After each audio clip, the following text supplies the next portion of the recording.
Welcome back to the Bible Czar. We explore the literary artistry of the Bible. And this week, we're going to talk about a biblical defense of Gnosticism. Okay, so obviously, I'm not going to defend the early heresy of Gnosticism. That was a belief that the material world was not real, it was an illusion. And the result of that was that Jesus didn't bodily rise from the dead. And it was condemned as a heresy then. And obviously, it is still a heresy now. But there is a belief that has sort of come along with Gnosticism that I think gets misapplied to Christians and theology today. That is secret knowledge.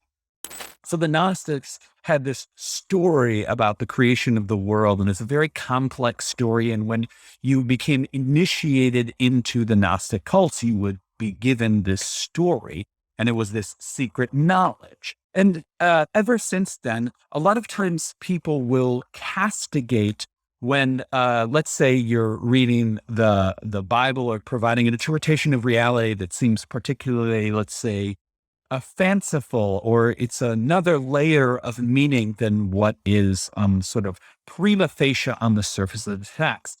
Let's say it's some sort of symbolism or typology of something. A lot of times people are like, well, that's kind of Gnostic. It's like secret knowledge. Like you just kind of want to know that because, it gives you some sort of special place or whatever, and it gets dismissed.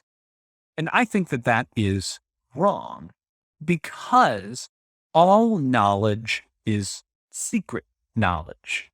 That is to say, all knowledge before you know it, you don't know it. It's you have to go find it out, read a book, or do experiments on the world. Like knowledge is not there, and it's not, and it's not that knowledge is simply not here, and it's like, oh, it's like very accessible. Like it's kind of surprising the way God has created the world, about how he has hidden the truths of the world. There's this famous Einstein quote that says, nature hides her secrets because of her essential loftiness, but not by means of ruse. God has hidden secrets in the world. Like, what do I mean? Okay, like let's for Einstein, E equals mc squared. Energy equals the speed of light times mass squared,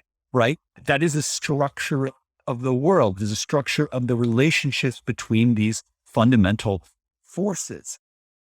And that took us like a long time to figure out, and a lot of trial and error. It was hidden in the world. Like it wasn't just like written, like no one went to like a tree and it was written there. No, God shows and he doesn't tell most of the time. Sometimes he tells, but most often he shows. The other illustration that I like to use a lot in these videos is fascinating to see the way that God has structured the world into layers, right? So you like chemistry and biology and physics, and these are different strata of the world. They each have their own sort of intelligible structure, and it's related to the levels above and below. But in and of itself, it's like this own world, right? Sort of hidden from the next world. So just because you know biology doesn't mean you know chemistry, and just because you know chemistry doesn't mean you know physics. These are interpenetrating, but also separate worlds. They are hidden from one another. And so it's fascinating to see that God has hidden things of the world.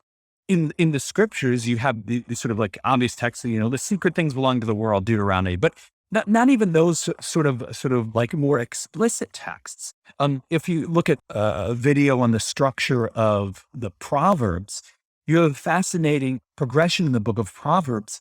And in the first Solomon, there's two big Solomon chunks of Proverbs. In the first Proverbs, it says, in that first chunk, the first verse is, I'm going to mess it up now, but it's something like, a wise son makes a glad father, but is a sorrow to his mother. And you're like, okay, yeah, that's like, that kind of makes sense. If you're righteous, your dad will be happy and your mom will be sad. Okay, I'm simplifying, obviously.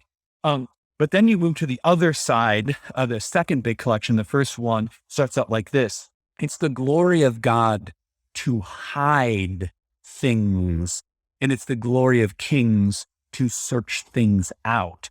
And you're like, what? Like, at first we were talking about how, like, if you're good, your dad's going to be happy. And then you're going over here later in the book where the problems are getting more complex. And Solomon's like, yeah, God hides things, and your job is to discover them. What? I thought Proverbs were these like simple little things that like children can understand. Yeah, but also much more and much deeper in different parts, right? And so all knowledge is secret. And it's a great journey and a great discovery of knowledge. Aristotle, all men by nature desire to know.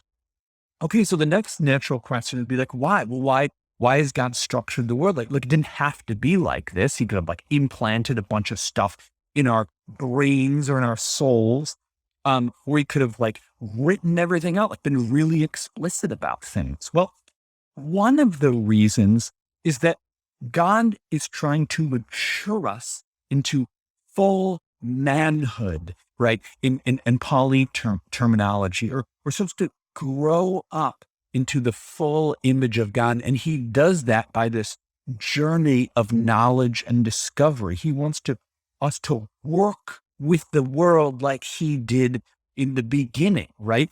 God did all this work. He like took the world apart, like put it back together, and every day it's like, oh, it's better, but he wants to make it better. So and it's better to have this up here, right?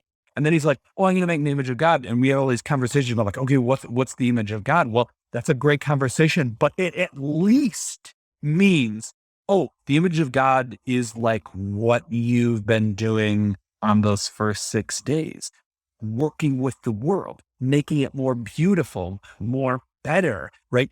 Discovering the truth and knowledge in the world that is hidden, that is latent there, right?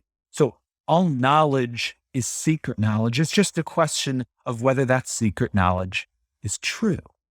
God wants us to get to this knowledge through work. One of the first commands he gives to us, through thrilling, enthralling work, through a journey to knowledge.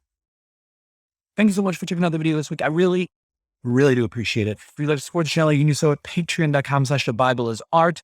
You can sign up on my website, thebibleisart.com/newsletter. If you'd like to be notified whenever a new video comes out, please leave your questions down below, and I will see you